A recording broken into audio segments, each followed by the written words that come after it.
a la secundaria. Además todos los cursos nos decían no, porque tenemos 40 pruebas, no sé qué, nosotros somos Bien, ahí están. ¿Eso se ve bien? Bueno. Un saludo muy grande a la burbuja número 1 que está en casa, mientras estamos aquí en casa con los chicos y chicas de la burbuja número 2, clase de lengua y literatura de quinto año segunda. Vamos a hacer un brevísimo, o al menos lo más breve posible, un resumen sobre los capítulos de 100 años de soledad que ustedes tenían que leer la semana pasada y que entiendo yo fueron llevando. No que leyeron ayer domingo a último momento, sino en absoluto, sino que fueron llevando durante toda la semana. Como bien les dije, tuvimos mucha mala suerte porque clases enteras que fueron grabadas con la intención de poder seguir a la par con las dos burbujas, no se grabaron. Entonces por eso hoy esta clase va a ser subida a YouTube con un enlace oculto, porque no es mi intención que mucha gente tenga acceso a esta hermosa cara bella explicando, y más de perfil, no, chicos, de perfil ahora que pienso, no. Esto, ahí, bueno, creo que más o menos así la tapo toda completa ya la tribuna, pero bueno, le pongo ahí.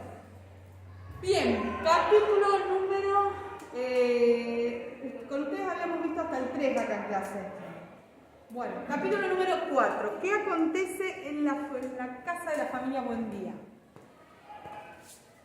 Abran el libro, porque yo dudo que se vayan a acordar así de la nada misma. Voy a poner esto acá. Ahí está. Vamos.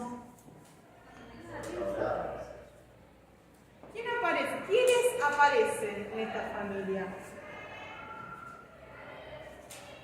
Remedio Moscotes, ¿a qué les suena? el tipo de gobierno que tenía la lista.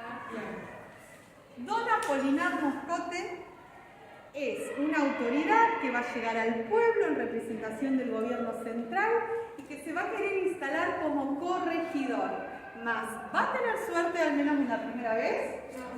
¿Qué va a pasar? Y que José Arcadio Buendía lo va a enfrentar y le dice que él trae a la familia, me parece, y no lo echa porque está la familia y la esposa, pero le dice que no son amigos. Bien. En primera instancia lo echan, como diciéndole, miren, acá desde siempre nos entendimos solos, no necesitamos a nadie, chao. En la segunda oportunidad, don Apolinar, guiño guiño, se da cuenta más o menos de cómo se manejaba el pueblo y ahí es que decide venir con su familia. ¿Cómo está compuesta su familia? Su señora esposa y 7 hijas mujeres. De las 7 hijas mujeres, hay 2 en particular en esta historia que al menos hasta los capítulos que vamos a leer nosotros y nosotras son fundamentales. La primera y más importante es Remedio, que es la más pequeñita de todas. Repito, pervertido Aureliano. Y segunda, Amaranta. Amparo, gracias. Bien, seguimos acá con nuestro típico árbol genealógico, que yo creo que de tanto repetirlo, tengo la intención que lo terminen aprendiendo de memoria. ¿Quién es el primogénito? José Arcadio. Alias Junior. Segundo hijo, Aureliano. El primero que nace en Macondo. ¿Él dónde nace? En el viaje, en la travesía, en búsqueda de un lugar con mar que nunca alcanzan, si llegan al lado de un río de aguas diáfanas con piedras parecidas a huevos de dinosaurios. Amaranta, la pequeña que van a nacer cuando José Arcadio se inicia sexualmente y termina huyendo. Apenas sí se conocen, es más, Amaranta no va a guardar recuerdos de José Arcadio, pues era una baby, ¿se entiende? Y quien va a llegar a la posterioridad con una diferencia, va a llegar con 11 años, entonces se supone que no es tanta la diferencia, es Rebeca, quien va a ser adoptada por la familia. ¿Por qué es adoptada? ¿Qué lazos se supone que los une? Bien, lazos familiares, de parentesco que a través de una carta le comunican que esta relación. Carta que con la lectura de José Arcadio y Úrsula nunca terminan de dilucidar quién es esta tal Rebeca Montiel que sospone un parentesco con ambos. Recordemos que ellos son primos además, ni idea. Y como no quedaba otra, se quedaron con Rebeca. Bien, a todo esto y más o menos considerando la edad de ellas, se nos va a decir en la historia que Amaranta, Rebeca, se crían junto con el hijo de José Arcadio, ¿con quién? Con Pilar Ternera. ¿Y quién es Pilar Ternera? Una que tiraba las cartas y las llevaba a la casa. Bien, una doméstica, una empleada doméstica, que en realidad una mujer que ayudaba en los quehaceres domésticos en la casa grande de los Buendías y que además tiraba las barajas. Cuando nace Arcadio es llevado para ser criado, ¿dónde? En la casa de los Buendías. Pero Úrsula o José Arcadio, me tengo que fijar, pone una única condición. ¿Que cuál es? Que no se entere de quiénes eran sus papás. Exactamente, que no se entere en realidad quién era su madre. Bien, o sea que Arcadio va a crecer sin saber que Pilar Ternera es su madre y con un padre totalmente ausente porque José Arcadio se lo tragaron los gitanos, por así decirlo, para no decir se tragaron el mundo porque con ellos se fue. Bien, la historia sigue avanzando y la casa entra, el amor es en el aire, está en el aire, nos dice la historia. Bien, ¿quiénes son los enamorados de esta historia? Aureliano, Rebeca y Amaranta también. Vamos a hablar en principio acá de una relación donde el amor filial se rompe a expensas de qué personaje? Pietro Crespi. Vamos a ver, cuéntenme algo de Pietro. Italiano, educado, diría Álvaro que se sienta allá donde está. No soy Álvaro. Ya sé, pero está el espíritu de Álvaro, atrás tuyo diría italiano y rubio, es lo único que le salió a decir y quedó. Cada vez que hablamos, italiano y rubio. Bueno, muy delicado en su forma, muy cortés, rubio él, en atención a lo que dice el compañero Álvaro, y italiano, que conquista el corazón de ambas. Más corresponde solo a una. ¿A quién? A Rebeca. Y Rebeca, que ya estaba... A ver, la forma en que se enamoran los Buendía, la verdad, deja mucho que desear. Es drama queen total, una cosa, amor romántico que desborda por todo lo que está mal a la hora de enamorarse, bueno, los Buendía. Rebeca empieza a comer tierra otra vez, se chupa el dedo, se la pasa llorando, igual que Amaranta, que debe sufrir en soledad también ese amor que no va a ser correspondido. ¿Cómo se entera? Rebeca que efectivamente Pietro Crespi le corresponde a ella. A través de una carta que le llega a Rebeca por intermedio de quién? De Amparo. Amparo Moscote, forjando así una amistad muy grande y dándole entrada a la familia Moscote a la casa de los Buendía, que antes había sido vedada. Cuando Úrsula, porque todo el problemita con Pietro Crespi se arma cuando Úrsula se da cuenta que sus hijas están grandes, que en cualquier momento había que presentarlas a la sociedad, pues están en edad de casarse, o de merecer, como ustedes prefieren decirlo, porque acaso casarse con mujeres, no sabemos,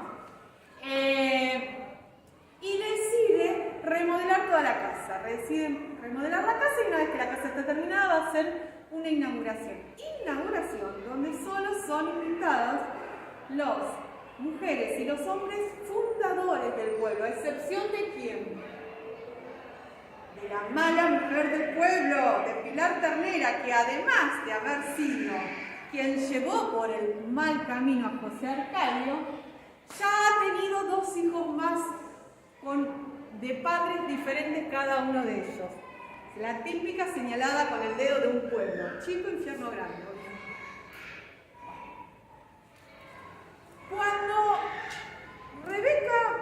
Cuando Úrsula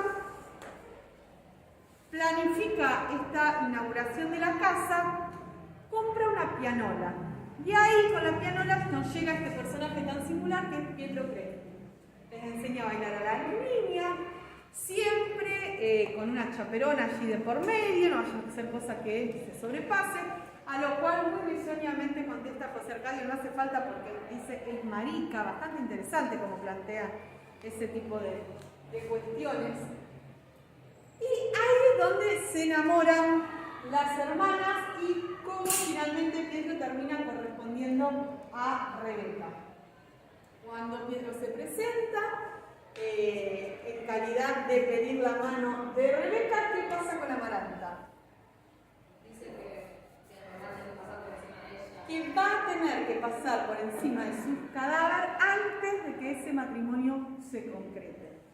Y no tanto, o sí, pero ya veremos que no estaba hablando por hablar, sino que realmente la cosa iba en serio. Más allá de esta historia de amor, pasemos acá, a esta otra historia de amor, o de perversión, o de pedofilia, o como ustedes pretendan decirle. Bastante perverturi el señor Aureliano. ¿De quién se enamora una buena tarde? Remedio. Una nena, pero una nena en serio. Bien, se empieza a volver loco prácticamente de amor, tanto así que una noche, en el estertor de la pasión, de esa revolución hormonal, que dicho en criollo no es más que... Bueno, exacto, lo dijo ella, no lo dije yo que soy la profe. Hace que Aureliano vaya a la tienda de Caterino con dos amigos, pero de esos dos amigos yo les había señalado a sus compañeros, uno es importante en nuestra historia, que es Gerineldo Márquez. Sí, ustedes que creían que los nombres iban a ser fáciles. ¿Saben cómo elegía sus nombres? Bueno, este es el nombre de un familiar que creo que tiene el apellido de Gabriel García Márquez. Pero ¿saben cómo elegía García Márquez los nombres de sus personajes? Agarraba todo el nombre y mezclaba. Pero primero iba al cementerio. Iba al cementerio, buscaban las lápidas y ahí se venía la decisión de cambiar los nombres. Bueno, estaba así Aureliano en el fragor hormonal y se va a la tienda de Caterino, que es el prostíbulo del pueblo, con Gerineldo y otro más cuyo nombre no me acuerdo, pero no es importante para la historia. Y bueno, rechaza a todas las mujeres que están ahí, es como que no quiere estar con ninguna mujer y termina en la confusión de la noche en la casa de quién. En el medio no era que le había gustado una, que no sé, que la madre se creo que Ah, bien. En la tienda de Caterino había llegado Francisco Lombre. Ah, gracias, mirá, se me estaba olvidando esto. Francisco Lombre había llegado acompañado de una mujer muy gorda, que era una abuela de una pequeña niña. La niña era prostituida y debía prostituirse hasta poder pagar la deuda que tenía con su abuela tras haber dejado que la casa se incendiara. Ese relato es el relato de Los funerales de Mamá Grande, un texto de Gabriel García Márquez, un cuento. Yo les dije a sus compañeros y compañeras la clase pasada que Macondo es el territorio de la ficción, donde Gabriel García Márquez va a entrar y salir en toda su obra a partir no solamente de 100 años de soledad, sino a través de también muchos otros cuentos. Y acá tenemos una intertextualidad, que a su vez es una intratextualidad. Me preocupa que haya solamente una persona tomando nota de esto. ¿Te van a querer volver a escuchar el video antes de la prueba? Se cortan las venas antes de hacer eso. Bueno, en fin. Perdón, qué fea metáfora. Borremos esa última parte. Bueno, estamos viendo cómo Gabriel García Márquez hace una intertextualidad, una intratextualidad con un cuento que él después va a desarrollar, o antes, la verdad que no sé si lo desarrolló antes o después, pero ese relato forma parte de un cuento de Gabriel García Márquez. Bien, las desprecia, o sea, tenía interés por eso, no se pudo, termina despreciando a las otras mujeres de la tienda de Caterino y en la confusión, en el ardor, en esta ebullición hormonal, termina, es como que su alma lo termina llevando a la oscuridad de la casa de Pilar Ternera. ¿Y ustedes qué creen? ¿Que estuvieron tirando la baraja ahí? ¿Estuvieron jugando la baraja? ¿Estuvieron jugando los dados? No. Es evidentemente en la cabecita de Aureliano, alguna simiente dejó aquellos relatos eróticos que su hermano le contara en el pasado cuando estaba teniendo sus primeras experiencias sexuales con Pilar Ternera. Entonces Pilar Ternera, y no en vano, por ejemplo, esa noche en que nace Amaranta, Aureliano lo va a buscar a la casa de Pilar Ternera. Es tanto lo que le ha contado, tantos ratones le ha movilizado, que internamente Aureliano tiene también interés por esta mujer. Esa noche Pilar Ternera lo va a consolar en la cama y en el fragor de ese consuelo le va a preguntar quién es. ¿Y qué dice Aureliano? ¿Quién es? Es Remedio, la más pequeña de los Moscotes. Bien. Bueno. Aureliano se decide, tras toda esa fiebre de amor, ir a pedir la mano a don Apolinar Moscote. Vamos a ponerlo en algún lugar, el señor Moscote. Me parece que Pilar Ternera le había dicho que la iba a ayudar. Sí, que él iba a hablar con ella, que se la iba a conseguir, pero solamente nos dice eso, no, en realidad no se sabe si se hizo o no se sabe. Bien. Aureliano manda a su padre a pedir la mano, como era costumbre de la época, de Remedios. Cuando José Arcadio va a pedir la mano de Remedios, ¿qué pasa? ¿Pero usted está segura? Ella, justo ella. Y hacen algo que para mí es muy turbio. O sea, algo que en realidad nos muestra, o al menos vemos hoy como lo perturbador de la historia, que es, ¿pero estás seguro que Remedio, la más pequeña, y van y la despiertan y la llevan en el brazo, la llevan Lupa y le preguntan, ¿vos te querés casar? Y ella lo único que hace es restregarse los ojos y decir que quiere seguir durmiendo.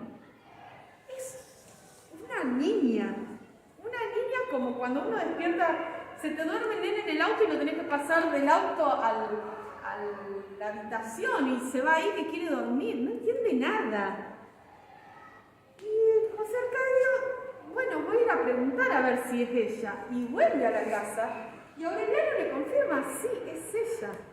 Y en el medio, los Apolinar, que habían planteado, digamos que no, o sea, no que no habían dicho abiertamente que no, pero estaban confundidos y atribulados porque no entendían la situación, se dan cuenta y ya se acomodaron, o sea, ya se vistieron todos para cuando vuelve José Arcadio. Y evidentemente, en ese interín de ida y vuelta, le cae la ficha a don Apolinar respecto a que una alianza con esta familia, que es la familia fundadora, les conviene. Porque hasta el momento, y esto lo hablábamos en la clase pasada también, el poder que ejerce don Apolinar en el pueblo está legalizado, pero no está legitimado. ¿Qué diferencia hay entre lo legal y lo legítimo, chicos y chicas? ¿Cómo? Lo legítimo ya tiene autoridad. ¿Y quién le da la El autoridad? conocimiento por la gente. Hay un consenso de eso. Ahí está. La legitimidad tiene que ver con lo aceptado. A ver, legalmente, don Apolinar era el corregidor y la autoridad del pueblo, pero en los papeles y en los... A ver, esos son los papeles, pero en los hechos, ¿quién era la autoridad? José Arcadio antes de volverse loco. Don Apolinar se da cuenta que ahora con esa alianza y esa unión va a poder legitimizar. O sea, además de figurar en los papeles, se lo va a empezar a respetar. ¿Por qué? Porque es la primera familia que va a tener un casamiento con los Buendía. Todavía nadie se había casado con los Buendía. Bien, aceptan, pero la madre, la señora Moscote, pide tener una entrevista solas con Úrsula, porque las cosas de mujeres se hablan entre mujeres. ¿Y qué le cuenta o qué le revela la señora? Que es impuber, que todavía ni siquiera ha tenido su primera menstruación la pequeña Rebeca. O sea, si bien tener la primera menstruación no es sinónimo de a ver, el cuerpo responde orgánicamente a la posibilidad de concebir, pero eso no implica que haya dejado de ser una niña. Bueno, esto es explicado por Úrsula a su hijo y Aureliano dice, voy a esperar, voy a tener paciencia. Bien, y ahí se nos cuenta que las mujeres moscote van a hacer todo lo posible, van a empezar a sentarla en ladrillos calientes y demás como para tratar de acelerar el proceso. Bastante interesante. O sea, si todo esto ya no es turbio, es terrible pensar que la primera menstruación de esta niña va a coincidir prácticamente con su primera relación sexual. O sea, es fuertísimo. Es muy desestabilizante lo que cuenta esta historia a nuestros ojos hoy en día. Bien, se fija entonces que en la casa va a haber dos bodas en simultáneo. Se casarán por un lado Rebeca y Pietro Crespi junto con Aureliano y Remedios.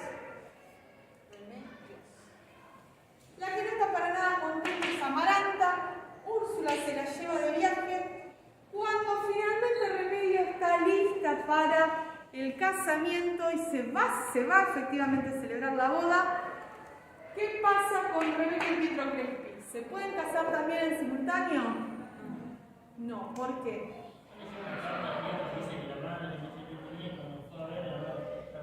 La madre ya estaba en la boda, muy bien. Le llega una carta a Pietro Crespi diciéndole que su madre está terriblemente enferma en la previa de su casamiento, entonces ese día, el día anterior, el viernes, nos dice, sale con un caballo y mientras él salía a ver cómo estaba su madre estaba llegando a la boda, una cosa hermosa. Es astuta, es muy astuta. Igual dijo que ella estaba esperando, que no se Ella no había sido. ¿Alguien le cree? Bajo ningún punto de vista. A ver, chicos, 2 más 2. Bien. Cuestión, no se pueden casar y sí se casan Aureliano y Remedio. Y creo que hasta ahí estamos con el capítulo 4. Sí. Capítulo 4. Bien, capítulo 5.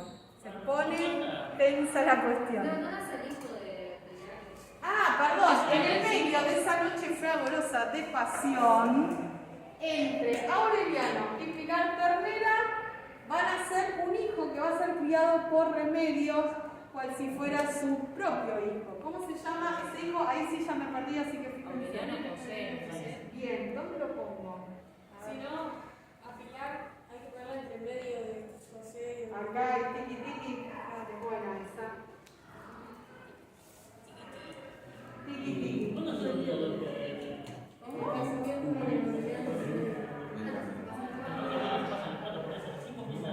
El 5 toda la parte de la guerra. El 5 es denso. El 5 está aburrido, con los probables y eso.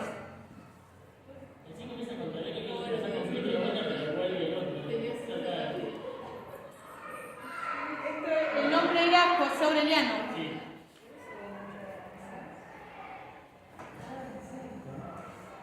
Aureliano José. Díganmelo bien, fíjense. Bueno, no, sí. En el árbol genealógico aparece como Aureliano José.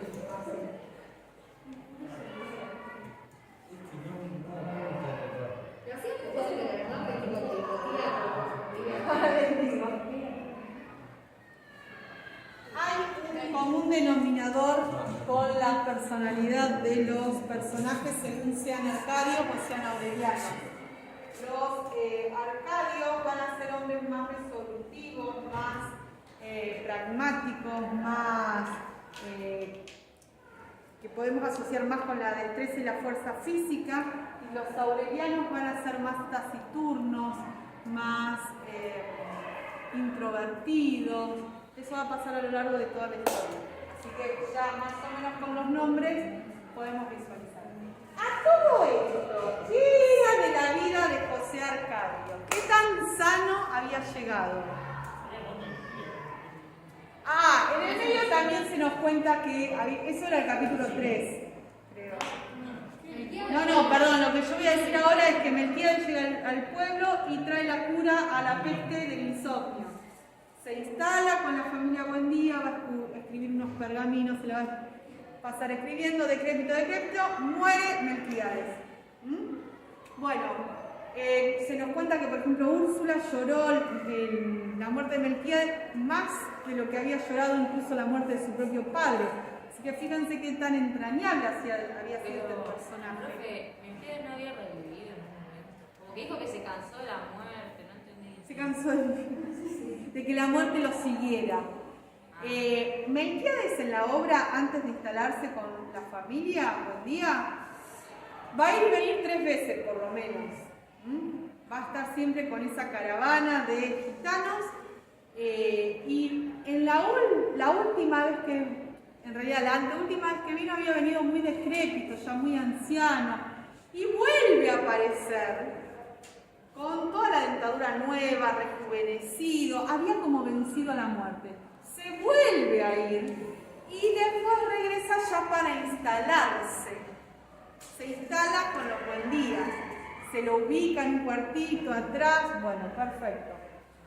De a poco obviamente lo va a ir ganando la ancianidad y después va a terminar falleciendo. Pero bueno, vamos a ver que ustedes ya saben que los muertos y los vivos... Sí, acá encontré la parte, dice, había estado la muerte en efecto, pero había regresado porque no pudo soportar la soledad. Bien, pero fallece en forma de fantasma. Atenti porque entonces Melquíades va a ser el primer muerto del pueblo. Así como Aureliano fue el primero en nacer, el primer muerto